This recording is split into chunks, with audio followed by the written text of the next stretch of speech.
Esta é a aula introdutória do curso de modelagem orientada a objetos. O seu objetivo é apresentar esse curso de modelagem orientada a objetos. Nós começaremos vendo o que exatamente é modelagem orientada a objetos, o que ela faz. Entendendo o que é modelagem orientada a objetos, nós queremos discutir as vantagens de aplicar a modelagem orientada a objetos num processo de desenvolvimento de software, quer dizer, o que eu ganho praticando modelagem orientada a objetos. Bom, uma vez que eu entenda as vantagens da modelagem, como eu aprendo a fazer modelagem orientada a objetos? Qual é o conjunto de conhecimentos que eu preciso adquirir para conseguir praticar modelagem orientada a objetos, que essencialmente é o que vai ser tratado ao longo de todo esse curso. Bom, além disso, como apresentação do curso, vou mostrar também a sequência em que o conjunto de conhecimentos será apresentado ao longo das aulas. Bom, começando com o primeiro ponto, o que é modelagem orientada a objetos? Bom, uma definição muito simples é que a modelagem orientada a objetos é a descrição de um software, de um programa, mas qual é, digamos assim, a cara tradicional de um programa? Um programa escrito em linguagem de programação, a cara tradicional dele é o código que é textual. Então, a modelagem orientada a objetos, ela me permite o quê? Uma descrição desse programa, só que num outro formato, num formato diagramático. Então, a modelagem orientada a objetos, ela me produz o quê? Uma modelagem, uma descrição diagramática do meu programa. E pode ser de um programa que já foi implementado ou que futuramente vai ser implementado. Então, a gente chama de modelagem prescritiva quando eu estou modelando um software que ainda vai ser implementado, o código ainda não existe. E nós chamamos de modelagem descritiva quando eu faço a modelagem após o código existir, para documentar aquele código existente. Bom, então nós podemos dizer que a modelagem diagramática, a modelagem que eu obtenho com modelagem orientada a objetos, ela vai ter o quê? Ela vai ter exatamente o mesmo conteúdo do programa em linguagem de programação, só que no outro formato. Quer dizer, em linguagem de programação, o formato é textual. Na modelagem orientada a objetos, o formato vai ser diagramático. Bom, isso me leva a uma inevitável questão.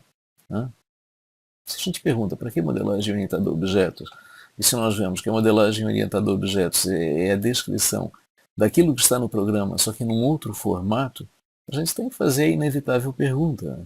Puxa, não é esforço dobrado se eu tenho que programar e tenho que modelar?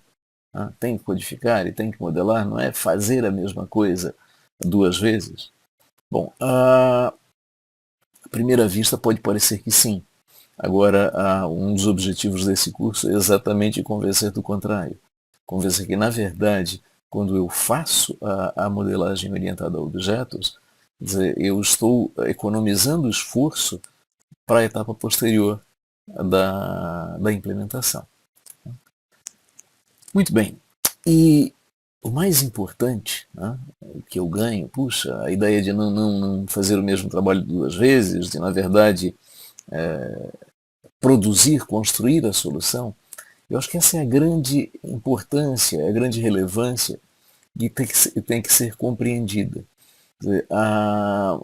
É muito comum que as pessoas enxerguem uma modelagem orientada a objetos como uma boa documentação de um código.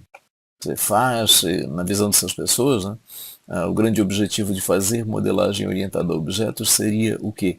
Seria ter uma documentação adequada de um programa já implementado, que existe na forma de código, que executa. Na verdade, a grande finalidade da modelagem orientada a objetos não é essa. É me ajudar a conceber uma solução adequada. Quer dizer, com modelagem orientada a objetos, a concepção do software ela não vai acontecer lá na fase de codificação.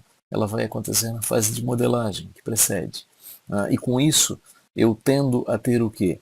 Um código, um software melhor estruturado, uma solução mais adequada. E um software bem estruturado, ele sempre me traz duas vantagens óbvias, que é a alta manutenibilidade e a alta reusabilidade.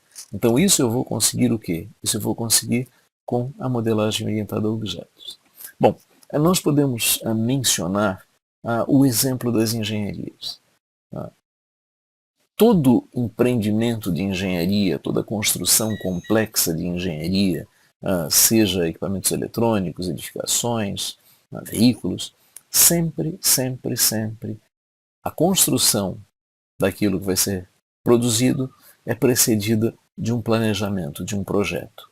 Quer dizer, não se faz um grande projeto, um grande empreendimento sem um projeto prévio.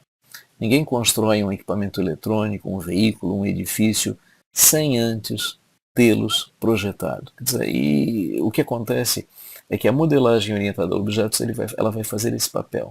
Quer dizer, esse papel de me ajudar a conceber o software, a projetar o software que depois será construído, quer dizer, implementado, codificado. Bom, isso se aplica, essa necessidade se aplica a qualquer situação? Bom, se eu dissesse que sim, eu estaria falando aqui uma grande falácia, porque qualquer profissional ou estudante que tem uma experiência básica, um conhecimento básico de programação, ele sabe que é perfeitamente possível produzir um programa sentando num ambiente de apoio à produção de software, como um Eclipse, por exemplo, e produzir o software diretamente no código, codificando diretamente. Né? Só que, novamente, nós temos que recorrer ao um exemplo, né, das engenharias e comparar duas situações, né, que são óbvias. Né?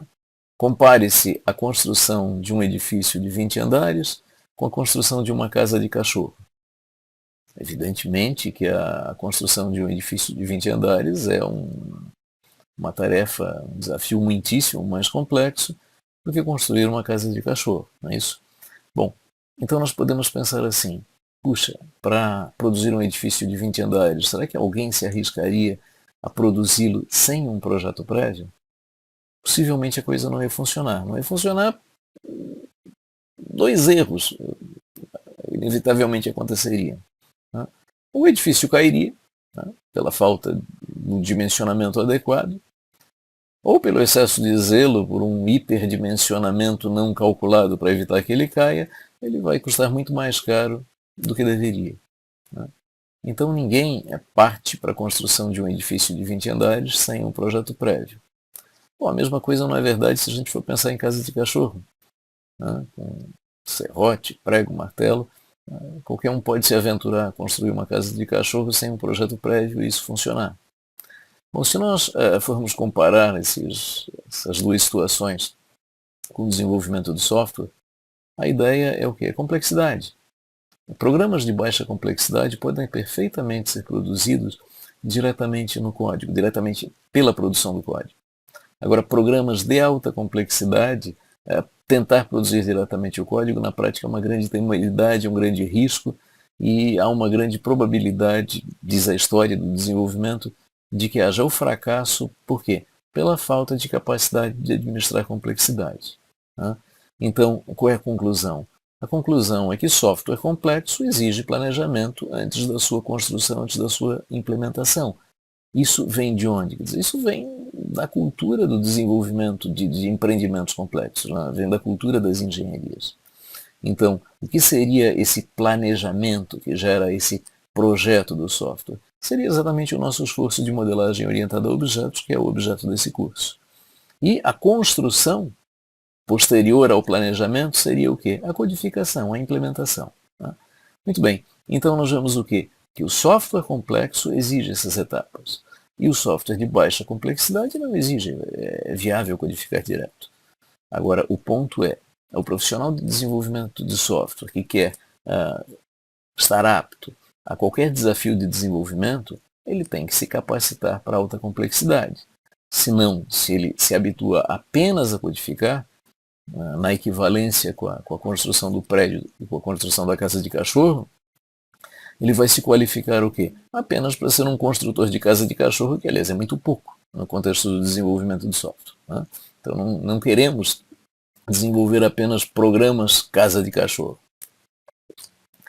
Muito bem. E o que eu ganho de vantagens quando eu tenho a modelagem orientada a objetos? Bom, o primeiro ponto, a modelagem orientada a objetos ela é uma descrição muito mais fácil de compreender se a gente compara com o código. Por quê? Porque ela é mais próxima da forma como as pessoas pensam, como funciona o cérebro humano. Se a gente for pensar no cérebro humano, a gente vai pensar o quê? Que não é natural pensar em linguagem de programação.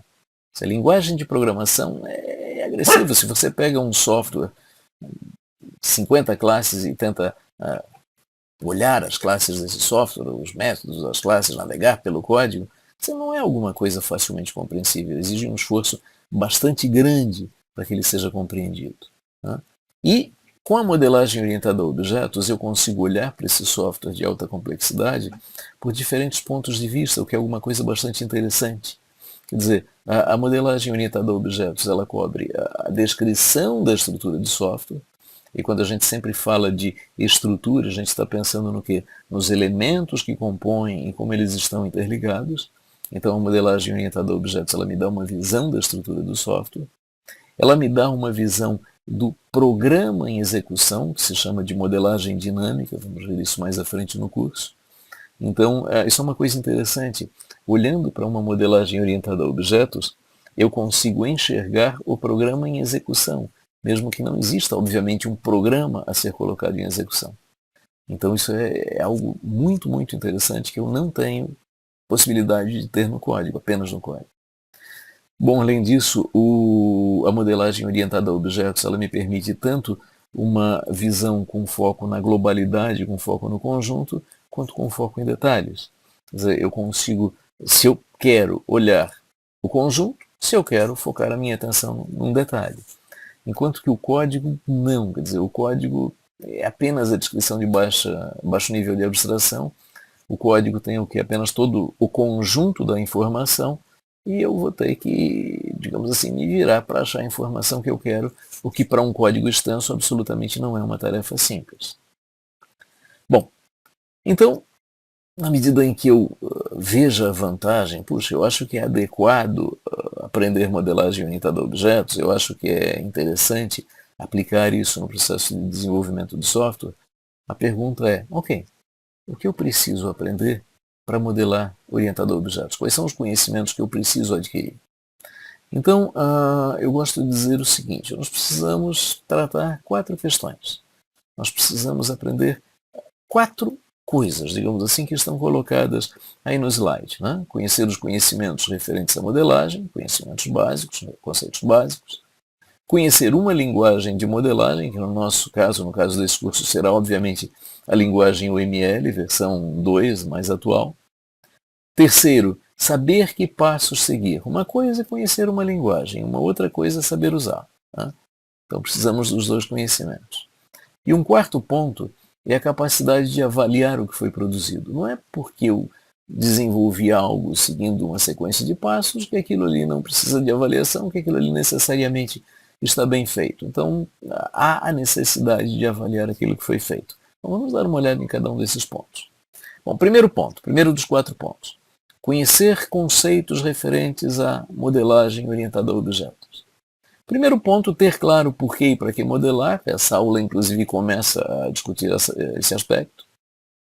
Noções fundamentais de engenharia de software, por quê? Porque modelagem orientada a objetos se insere no contexto da disciplina engenharia de software. Então, uma base de engenharia de software é necessária para a gente começar a discutir modelagem. Além disso, como modelagem orientada a objetos está focada no desenvolvimento de software feito segundo o paradigma de orientação a objetos, quer dizer, conceitos do paradigma de orientação a objetos precisam ser tratados. Bom, além disso, um outro ponto, uma outra questão básica, um outro conceito básico, uma discussão assim, fundamental, é o seguinte, requisitos para uma modelagem completa. Existem dezenas de opções de notação, cada uma com um vasto conjunto de diagramas, e uma dúvida frequente é, faço modelagem, produzo diagramas, e quando eu concluo que o trabalho acabou, quando eu concluo que a minha modelagem está completa? Então nós precisamos também de critérios para isso, quer dizer, qual é o conteúdo mínimo admissível para uma modelagem para que ela seja considerada completa. Bom, segundo ponto, conhecer uma linguagem de modelagem. Então, como eu já mencionei, vamos trabalhar com a UML, segunda versão, com o conjunto dos diagramas da UML, vendo para que serve cada um desses diagramas e como utilizá-lo dentro do processo de modelagem. Então, dentro de um processo de modelagem, quer dizer, para que serve a UML. Agora, entrando no mérito do processo de desenvolvimento específico, quer dizer, da metodologia de modelagem orientada a objetos que trataremos nesse curso, aí sim, vamos ver quais são os seus passos. Então, qual é a ideia? O desenvolvimento do software, ele é o quê? Ele é um processo de construção gradual que me leva desde a necessidade inicial, ao longo de uma sequência de esforços, até a solução, que é o quê? A solução é o programa que compila e executa e faz o que eu preciso que faça, quer dizer, cumpre os requisitos. Então nós vamos ver esse processo de desenvolvimento, que é essa sucessão de esforços. Vamos conhecer esse caminho de construção de uma especificação que vai me levar lá no final ao programa que funciona. Bom, então observa que esse terceiro tópico, quer dizer, conhecer os passos de uma metodologia de modelagem, complementa o passo 2, que é o conhecimento da linguagem de modelagem. Então eu preciso conhecer adequadamente a linguagem de modelagem, mas eu também preciso saber como usá-la para construir uma modelagem orientada a objetos. Por exemplo, se a gente pensa que vai usar os 14 diagramas da UML, ou vai usar 7 diagramas da UML, 8 diagramas da UML, por qual deles nós começamos? Então isso é importante. Quer dizer, apenas conhecer o conjunto dos diagramas não vai me responder essa questão. Bom, e o quarto e último ponto desse conjunto de conhecimentos é a avaliação. Eu preciso ter a capacidade de avaliar aquilo que eu produzi no processo de modelagem. Então o que eu estou dizendo aí, apenas seguir as etapas não garante o resultado satisfatório. Por quê? Bom, basicamente pelas escolhas que eu faço ao longo do processo. Quer dizer, o desenvolvimento do software, ele é o quê? Ele é uma sequência de escolhas. Eu estou o tempo todo escolhendo. Eu escolho qual a linguagem de programação que eu vou usar, qual a arquitetura que eu vou adotar. Lá no meio do desenvolvimento, quando eu trato um conceito, puxa, esse conceito vai ser tratado como uma classe, vai ser tratado como um atributo de uma classe. Então, o tempo todo, desenvolver software é tomar decisão. Durante todo o processo é tomar decisão. E muitas vezes nós somos forçados a tomar uma decisão em algum momento, e naquele momento do desenvolvimento nós não temos toda a informação que nos dará a base para a melhor decisão. É inerente ao processo, a gente não consegue fugir disso. Então o que acontece? Se por conta de pequenas decisões ruins ao longo do desenvolvimento, ou alguma grande decisão ruim, uma decisão ruim que eu tome não porque eu não consiga tomar a decisão melhor, ou porque eu não tenha a capacidade de fazê-lo, mas porque eu não tinha naquele momento os dados que me esclareceriam a melhor escolha, quer dizer, isso pode se acumular como um resultado inadequado da minha modelagem, do meu processo de modelagem. Então eu preciso ter a capacidade, deve fazer parte do meu processo de modelagem, essa realimentação, esse feedback, esse voltar e ver o que eu fiz e ver se está adequado ou não, e se não está adequado, corrigir, quer dizer, aprimorar. A modelagem ela é essencialmente um processo cíclico, um processo iterativo, de fazer, voltar, avaliar e eventualmente refazer. Bom, então nesse avaliar o que foi produzido, basicamente nós temos que ter a capacidade de fazer dois tipos de avaliação. Avaliação de consistência e avaliação de qualidade. A avaliação de consistência, ela me diz o quê? Consistência quer dizer, é ou não é consistente, tem ou não tem erro. É uma avaliação precisa, objetiva, booleana. Quer dizer, ou tem erro ou não tem erro. Se tem erro, precisa ser corrigido, ponto. Se tem erro, não vai funcionar direito. Então, nós precisamos ter critérios de avaliação de consistência. Como buscar as inconsistências lá no meio da modelagem. E o segundo critério de avaliação é a avaliação de qualidade. A qualidade é uma questão mais sutil do que a consistência. A consistência, se tem erro, o programa não funciona, precisa ser corrigido, quando corrige, funciona. Qualidade não. Quer dizer, eu posso fazer um programa que funciona, mas constatar que ele tem problemas de qualidade, ele está com baixa qualidade. E a má qualidade, ela sempre prejudica o quê? Como eu coloquei antes. Se a boa estruturação me leva a alta manutenibilidade e alta reusabilidade, que são características desejáveis para um software, a má qualidade vai exatamente fazer o quê? Prejudicar essas duas características. Então, além de conhecer a linguagem e saber usá-la para gerar uma modelagem, eu quero também ter a capacidade de avaliar essa modelagem e avaliar sua consistência e avaliar sua qualidade. Muito bem. Esse curso que vai buscar apresentar esses 4 conhecimentos, que visa formar um projetista de software, ele se baseia num conjunto de princípios. Ele se baseia nesses 3 princípios que estão colocados aí no slide. Quer dizer, primeiro, baseado na segunda versão de UML, baseado na versão mais atual da UML, porque não faz sentido usar uma linguagem obsoleta. ênfase à descrição diagramática. E, finalmente, compromisso de chegar ao código. Vamos olhar cada um deles. Primeiro, baseado na segunda versão da UML. E com a preocupação de explorar a expressividade presente na versão 2, que não estava na versão 1. Então nós vemos na literatura algumas propostas de releitura de metodologias pré-existentes, baseadas na primeira versão da UML, que tentam atualizar essas metodologias para a nova versão da UML e que acabam incorrendo na grande falha de não usar, de não explorar essa expressividade da UML e acabar sendo um remendo daquela primeira metodologia original, que para o seu tempo e para o que se dispunha de linguagem tinha seu mérito, mas que muitas vezes, muitos casos, não se consegue fazer isso. Então, nesse nosso curso, há uma grande preocupação de explorar toda a UML, inclusive de usar todos os diagramas da UML, caso isso se faça necessário. Quer dizer, a metodologia ela abrange o uso de todos os diagramas.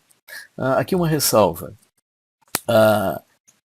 Nas aulas que estão em vídeo, nas aulas cujos slides que eu estou aqui usando em vídeo estão disponíveis no meu site, nessas aulas eu não trato realmente o uso de todos os diagramas. Na verdade, isso vai ser tratado nos livros, que eu vou apresentar daqui a pouco. Lá nos livros, a metodologia vai mais fundo do que nós vamos discutir aqui nesse curso de modelagem. Bom, primeiro ponto, baseado na versão mais atual de UML. Segundo princípio do curso, ênfase à descrição diagramática. Isso significa o quê? Explorar a expressividade dos diagramas, procurar fazer as nossas descrições usando a modelagem gráfica, não usando descrição textual. Então, explorar a expressividade dos diagramas significa se colocar em oposição a trabalhar muito focado em descrição textual. Existem metodologias que são focadas em descrição textual, que boa parte daquilo que se produz é pela via da descrição textual. Então, nesse curso, eu procuro evitar ao máximo que um projeto seja dependente de descrição textual. Então, a minha intenção é, ao máximo, usar a UML. E terceiro e último princípio desse curso, compromisso de chegar ao código.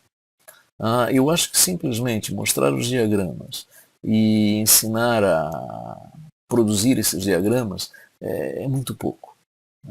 Quando eu começo uma modelagem, eu não tenho que fazer a modelagem pela modelagem. Eu quero fazer um conjunto de diagramas e deu. Não. No meu curso de modelagem, seja ele num curso de graduação, no curso de pós-graduação, ou mesmo em outros contextos, quer dizer, quando eu ministro o curso, a minha intenção é sempre chegar ao código. Chegar ao código. Modelar é um meio para chegar a um código, não é um fim em si mesmo. O que eu quero de um processo de modelagem? O que eu quero de um processo de modelagem é o que eu quero de um processo de desenvolvimento de software. O que eu quero de um processo de desenvolvimento de software é, ao final, ter um programa que compile, que execute sem erros e que faça o que tem que fazer, quer dizer, que cumpra os requisitos. Então, o que é a modelagem? A modelagem é um passo para chegar nesse objetivo final. Então, como o meu objetivo final é ter esse código que funciona, necessariamente a geração desse código tem que ser uma etapa do curso. E nós trabalhamos desse jeito. Se nós fazemos a modelagem dos exemplos que nós vamos fazer, nós também implementamos esses exemplos. Se não, digamos assim, o que me garante que a minha modelagem, no fundo, por mais que eu capriche, por mais que eu faça as verificações de consistência e qualidade, se ela não se refletir num programa que funciona, será que realmente eu fiz uma boa modelagem? Muito bem. Como é o cronograma desse curso? Bom, o cronograma desse curso, na sequência em que as aulas seguem, basicamente ele busca aqueles 4 conteúdos. Parte 1, conhecimentos básicos, parte 2, a linguagem OML, parte 3, os passos do processo de modelagem e parte 4, verificação. Verificação daquilo que eu produzi, avaliação daquilo que eu produzi. Muito bem. Começamos com a parte 1. Parte 1, fundamentos de modelagem orientada a objetos e alguns conceitos básicos, iniciando pela noção de ciclo de vida, os objetivos das etapas de análise e projeto. Quer dizer, até aqui eu falei muito pouco de análise e projeto orientada a objetos, poderia ser o outro nome desse curso. Então, o que é análise, o que é projeto, o que é análise orientada a objetos, o que é projeto orientado a objetos. Mais noções fundamentais, como nível de abstração. A ideia do que é um programa orientado a objetos. Então, o que é um programa orientado a objetos? Uma resposta óbvia um programa orientado a objetos é um conjunto de classes. Vai ter uma aula posterior em que a gente vai tratar isso. Isso está certo? Sim, isso está certo. Essa resposta está correta, mas está incompleta. Por quê? Porque nós precisamos enxergar um programa orientado a objetos em 2 situações, em 2 momentos. Tempo de desenvolvimento, tempo de execução. Isso será tratado. O que é isso e o que nós esperamos ver nesses 2 momentos. Seguindo nos tópicos. Pontos de vista de modelagem estrutural e dinâmico. Uma modelagem tem que cobrir o aspecto estrutural e o aspecto dinâmico. O que é isso? Trataremos posteriormente. E, finalmente, como eu já tinha comentado antes, o estabelecimento de um conjunto de requisitos para eu considerar que a minha modelagem está completa, que é o meu critério de parada. Como é que eu sei que eu acabei o meu processo de modelagem? Bom, as partes 2 e 3 do curso, a parte 2, a linguagem OML, parte 3, os passos do processo de desenvolvimento, eles são o quê? Eles são intercalados. Não é produtivo primeiro apresentar todos os diagramas da OML e aí só depois começar a usá-los. Então a ideia é o quê? Apresentam-se alguns diagramas, vê-se a etapa da metodologia que usa aqueles diagramas. E vai se fazendo assim, intercalando a apresentação de diagramas com a etapa do processo de modelagem que usa aqueles diagramas, até cobrir todo o processo de modelagem. E no final do curso, a parte final do curso, é a parte 4, a parte de avaliação. Então nós tratamos alguns pontos. Primeiro, a organização dos diagramas da especificação orientada a objetos. Por quê? É muito fácil num processo de desenvolvimento eu gerar dezenas, eventualmente centenas de diagramas. E eu não posso enxergar isso como as páginas de um livro que não tem um índice, não tem um sumário. Na verdade, eu também não quero enxergar essas dezenas, centenas de diagramas como as páginas de um livro. Não, eu quero um mecanismo de organização que me permita uma fácil navegação por dezenas ou centenas de diagramas. Então, o primeiro ponto dessa parte final do curso é como organizar o conjunto de diagramas. Depois a questão da avaliação. Né? Critérios para avaliação de consistência. Então, critérios para avaliação de consistência, na verdade, é o quê? É um grande checklist, ou um conjunto de checklists. Para cada diagrama eu tenho um conjunto de tópicos a tratar, cada uma checklist para um diagrama. Então eu teria uma checklist para cada diagrama e mais para o conjunto da especificação. Então com isso nós tratamos a consistência. Também qualidade. Qualidade não apenas a questão da avaliação da qualidade, mas também os esforços, os cuidados que eu tenho que ter para produzir um software de alta qualidade. Construir com qualidade, construir buscando qualidade. E não apenas ao final ver se a qualidade está bem ou não.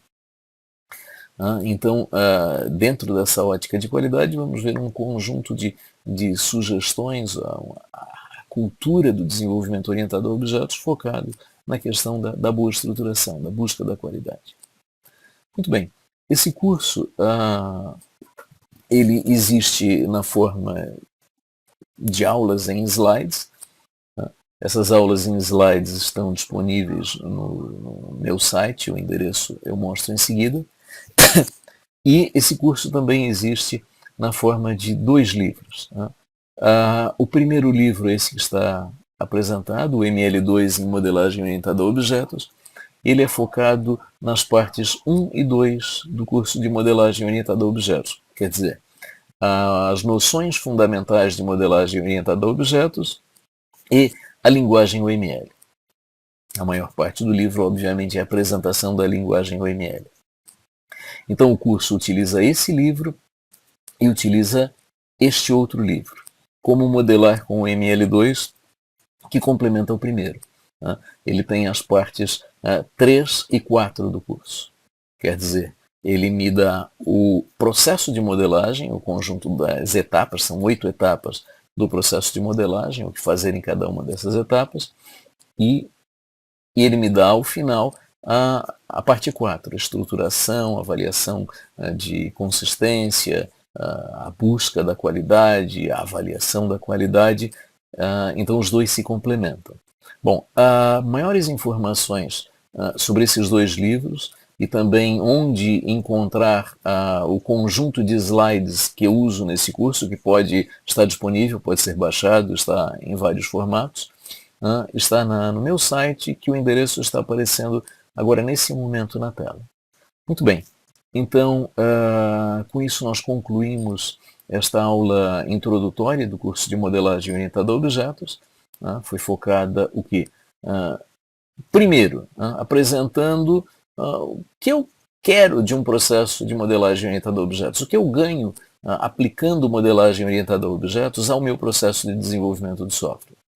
Foram apresentadas as 4 partes desse curso, quer dizer, vejam, fundamentos de modelagem orientada a objetos, a linguagem UML, a sequência de etapas que eu tenho que seguir para produzir a minha modelagem orientada a objetos e a avaliação da minha modelagem que eu preciso fazer.